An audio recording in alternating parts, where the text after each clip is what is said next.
You're watching an amazing podcast from an amazing podcast company.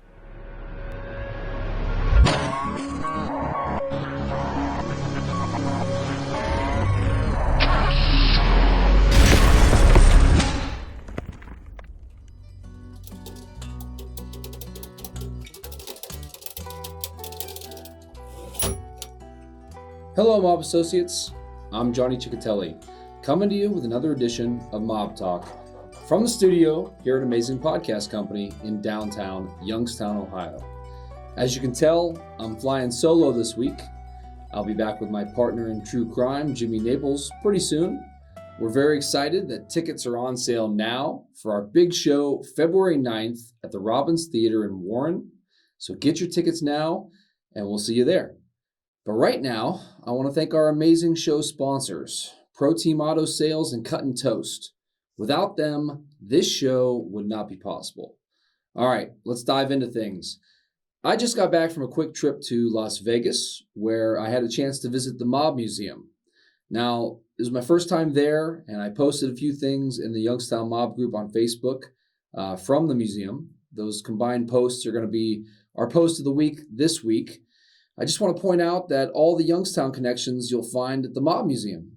First of all, it's pretty cool because the museum itself is in the former Las Vegas City Courthouse. They put a lot of money into it, and you can tell.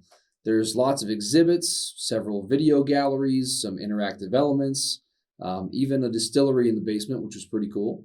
But as promised, we're here to talk Youngstown. So the first thing I noticed was a map of the United States that said connecting the dots. It was called organized crime for a reason.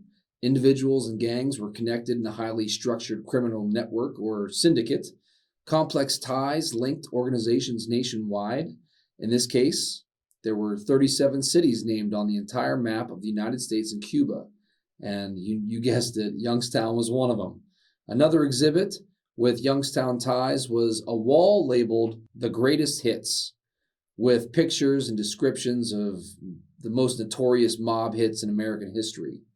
Towards the top of the wall is the October 6, 1977 hit on the Irishman Danny Greene.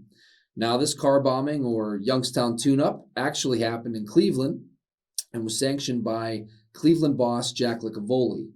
The hitmen were Ray Ferrito from Erie, Pennsylvania, and Youngstown's own, or more specifically Strother's own, Ronnie Carabia. Now, the Cleveland family was trying to rub out Greene for a while, but after several failed attempts, they bugged his phone and heard his girlfriend book him a dentist appointment. The Cleveland crew got together on a boat on Mosquito Lake, that's in Trumbull County, and they all went over their plan. Now, eventually they waited for Greene to park his car in the lot of the dentist's, and that's when they pulled a Joe Blow car up beside it.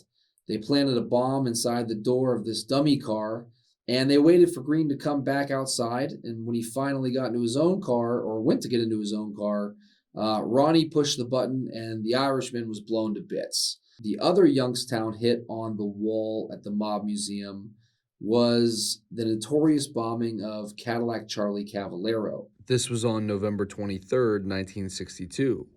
This incident followed a back-and-forth battle between Youngstown racketeers that started with Sandy Naples' death, followed by Vince De Niro's and Billy Naples, and then finally, the day after Thanksgiving 1962, Charlie Cavallero and his two sons were headed outside to their car on Roslyn Drive. That's on Youngstown's north side.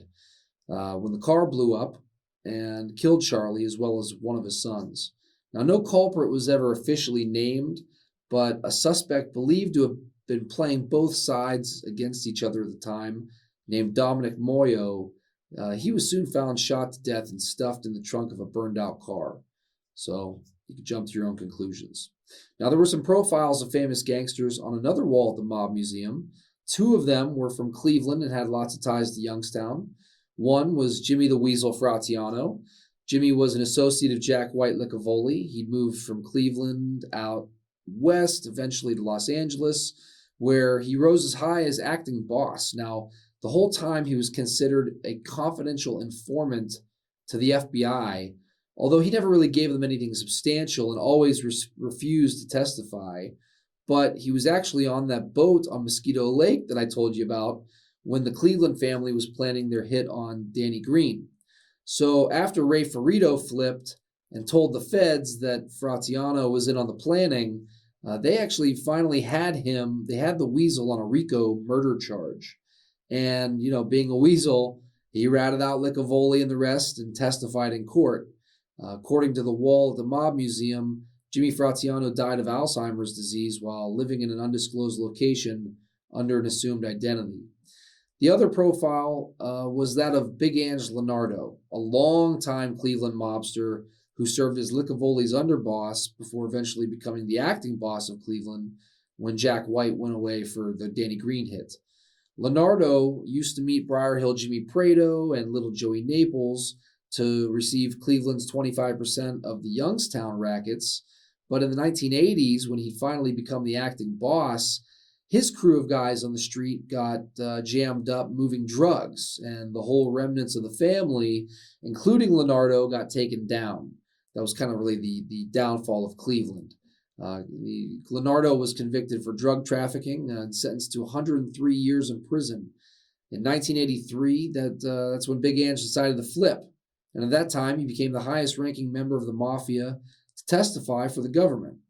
During that testimony, he told U.S. senators how Cleveland and Pittsburgh split 25% each of the Youngstown's rackets, and what had happened to Youngstown gangsters like Charlie Carabia and Joe DeRose, who had each gone missing.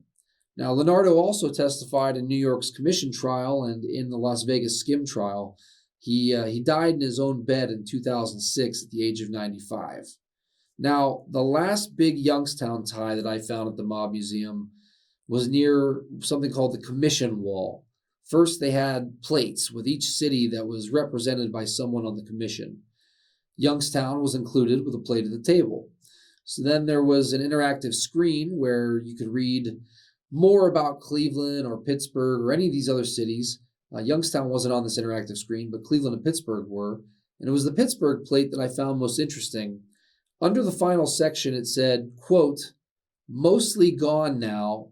In 2000, federal agents suspected that Michael Genovese, then 82 and living in rural West Deer, Pennsylvania, was still in control of the Pittsburgh mob. But later, Lenine Strollo was considered the new boss. After his indictment for racketeering in 1999, Strollo agreed to become a government informant, revealing the details of mob murders and political corruption. In 2004, Strollo, already serving a 10-year prison stint for racketeering and attempted murder, was sentenced to another 12 years for racketeering. Genovese died in 2006 at the age of 87. Now, that's the first I'd ever heard of Strollo possibly becoming the boss of Pittsburgh.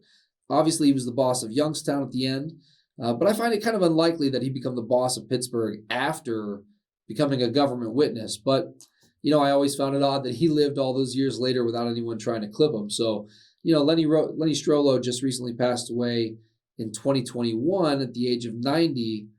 I guess we'll never know. He took it to the grave. So those are the Youngstown connections that I found at the Las Vegas Mob Museum. I'd highly recommend that if you're ever out in Las Vegas, you check it out. My favorite part of the museum was the main courtroom, where they played video presentations on the Kefauver hearings of the 1950s. That was really cool. It was also really cool to learn that those hearings, which were being reenacted on the videos, actually took place in the very room that I was sitting in, which was very cool. So again, do yourself a favor, check out the Mob Museum. Who knows? One day maybe Jimmy Naples and I will open up our own Youngstown Mob Museum right here in Crimetown, USA. We're already working on the Mob Tour, so keep an eye out for that.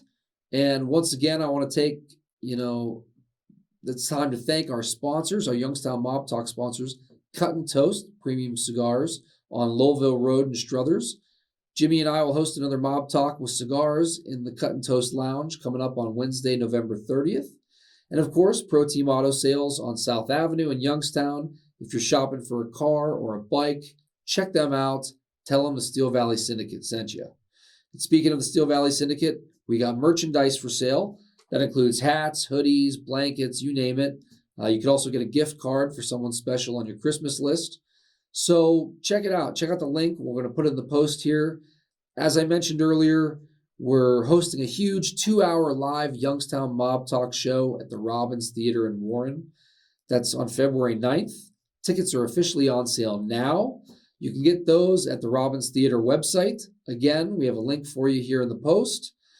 There's only a few VIP tickets left. The VIP tickets get you a gold circle seat, which is right up close, access to the meet and greet before the show, and a limited edition Youngstown Mob shirt that is not for sale. So check it out. If you get the VIP, get the VIP. You're going to like it. Otherwise, there's plenty of tickets still available. Get them quick because I'm sure they will be gone after Christmas especially. But they do make a perfect Christmas present for, any of your Youngstown relatives or anyone here in the Mahoning Valley. So, we hope to sell out that show and to see everyone there. We thank you all for your support. We appreciate it all. Check us out on YouTube, on youtube.com/amazing podcast company. One more note about that show. In Warren, we're also going to have some authentic autographed prison artwork from Jim Traffickin himself that'll be on display. We'll also have a chance to raffle some off to the audience. There'll be an audience Q&A. We'll have some special guests with some discussions on stage, guys like Rick Porello, the famous true crime author up in Cleveland who wrote To Kill the Irishman, the Danny Greene story. We've also got some familiar voices that you've heard from the Crooked City podcast, as well as a special surprise-wise guy that I can't tell you who it is yet, but you'll never believe we got him. It's going to be great. So again, February 9th, Robbins Theater, Warren, Ohio. Get your tickets now. And, Jimmy Naples will join me again for another Mob Talk in the future. Until then, I'm Johnny Ciccatelli, signing off. Hope to see you all soon, and we'll see you next week. Ciao.